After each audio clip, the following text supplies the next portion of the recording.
This cup may feel like a Canadian ritual, but what is really inside could be fueling a crisis few dare to admit.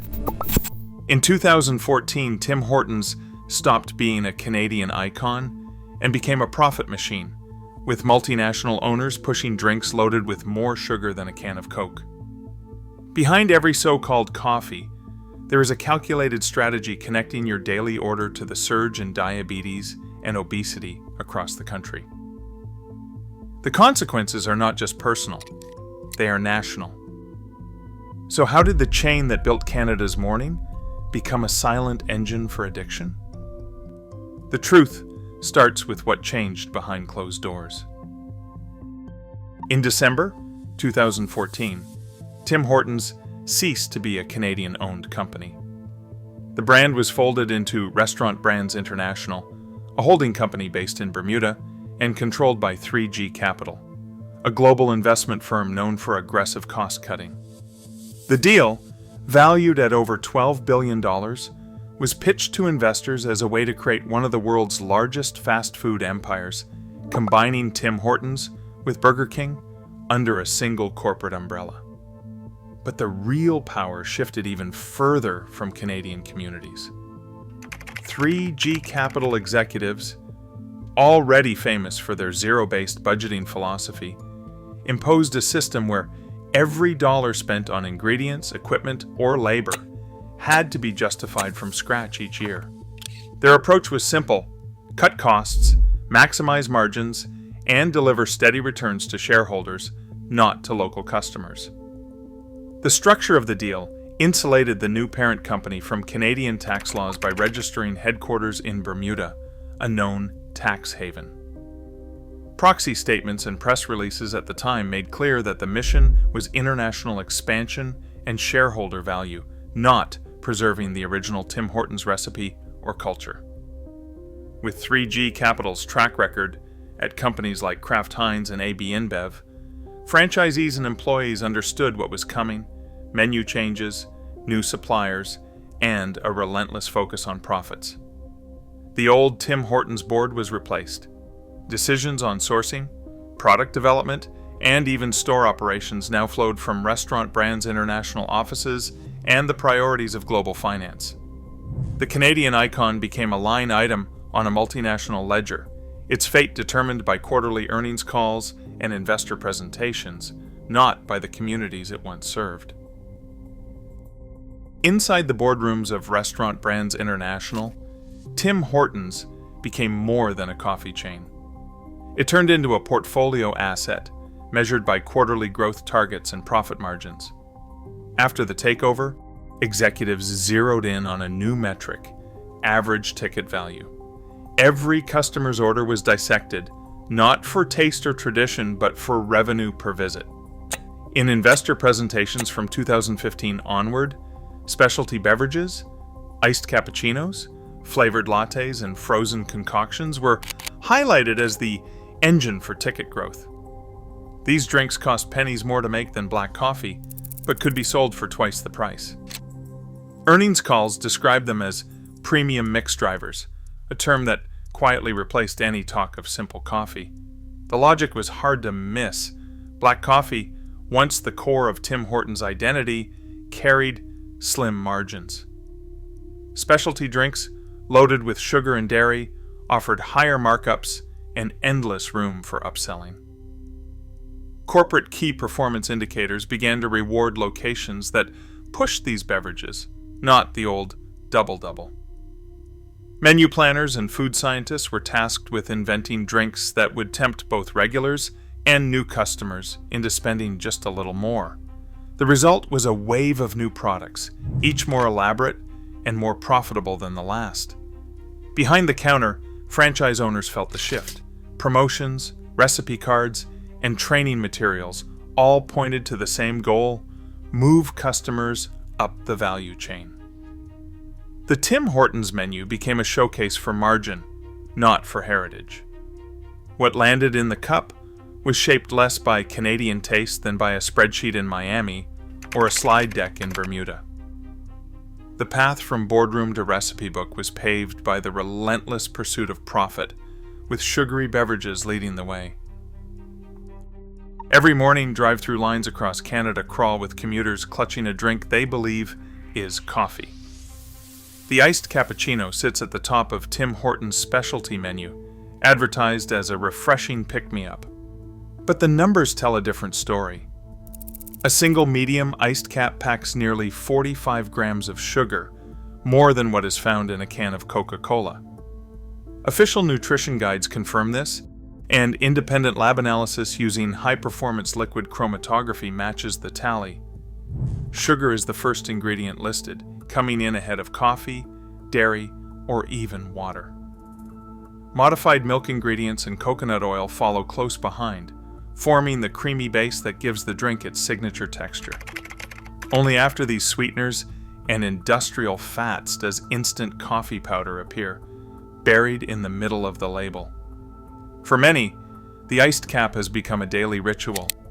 A commuter interviewed outside a Toronto station admitted to grabbing one every workday for years, describing it as a habit that felt harmless.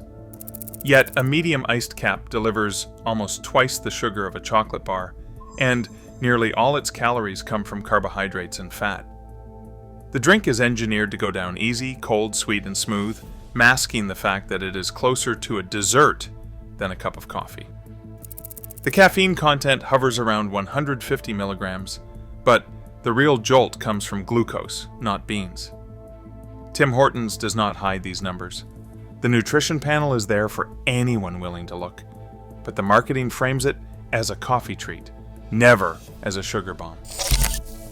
For millions of Canadians, this is the new normal, a breakfast routine built on a drink that delivers a full day's worth of sugar before the day even begins. A medium French vanilla cappuccino at Tim Hortons is built on a foundation of sugar, but the real story is what holds that sweetness together. The ingredient list reads less like a cafe recipe and more like a formula from a food science lab.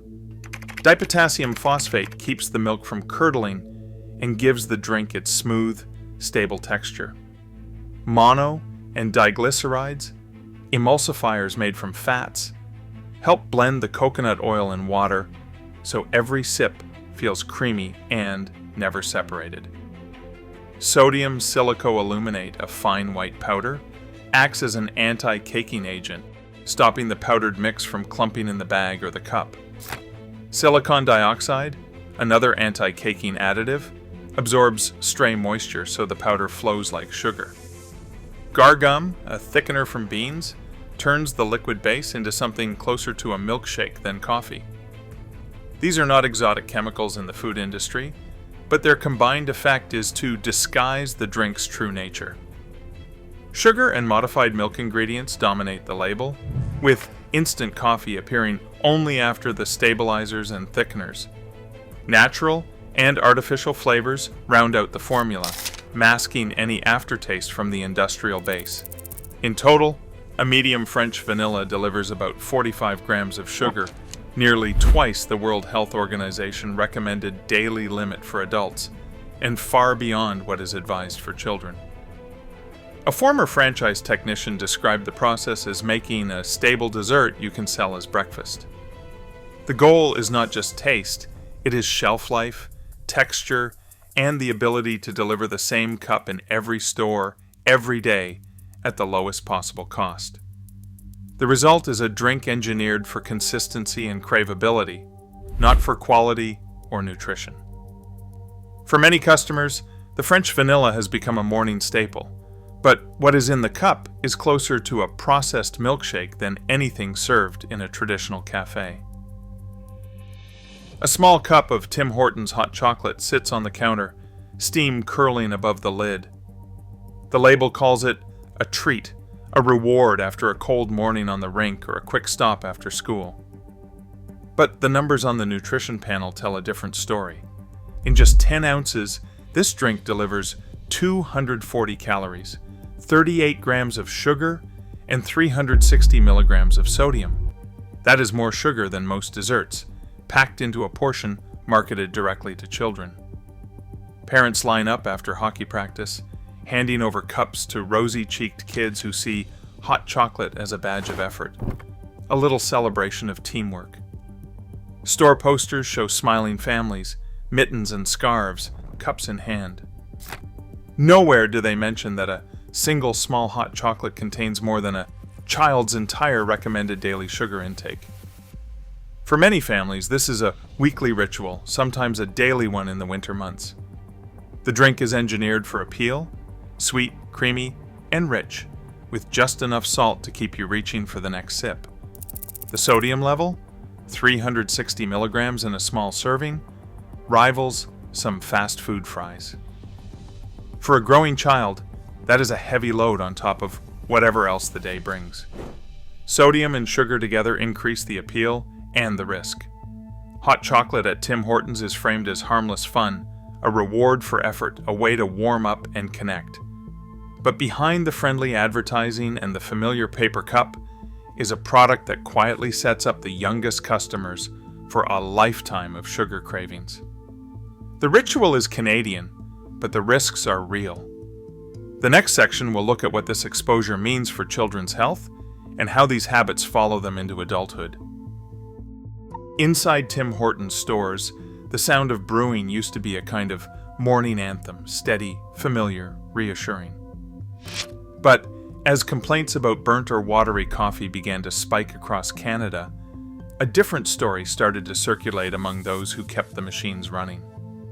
Former franchise technicians recall a series of equipment changes that rolled out after the corporate takeover, replacing older brewers with newer models designed for speed and uniformity. The machines were calibrated to run hotter and faster, pushing more cups through the line, but extracting harsher flavors from the beans. Internal technical bulletins, shared with franchisees, outlined new cleaning schedules and maintenance routines, but the reality on the ground was far less consistent.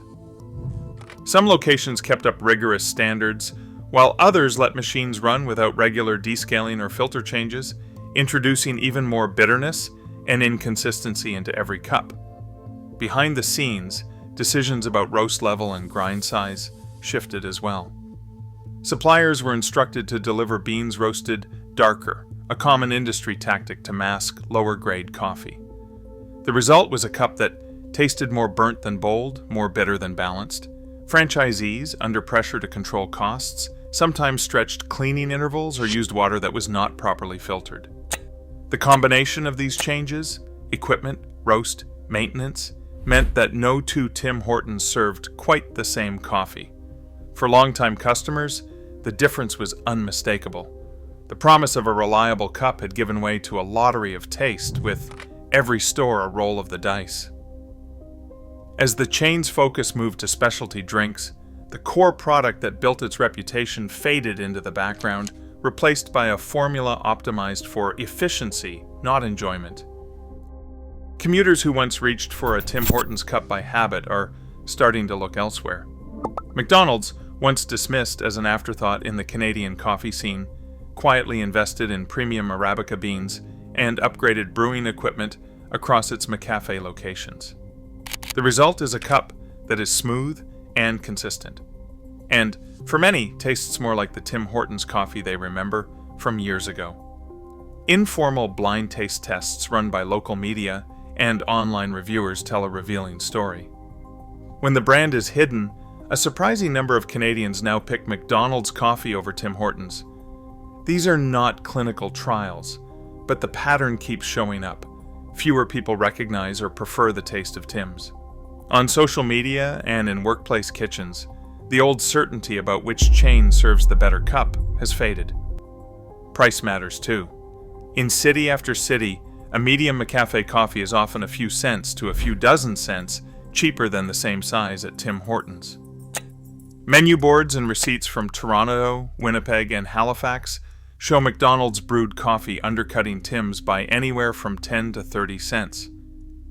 Promotions and loyalty programs can shift the numbers, but the days when Tim Hortons was always the cheapest option are gone. For Canadians watching their wallets and their taste buds, the switch is becoming easier to justify. The chain that built its reputation on reliable coffee now faces competition from a rival delivering a better, less expensive cup, and customers are voting with their morning routines. Every morning, millions of Canadians start their day with a Tim Hortons drink and a pastry, never realizing what that combination really means for their health.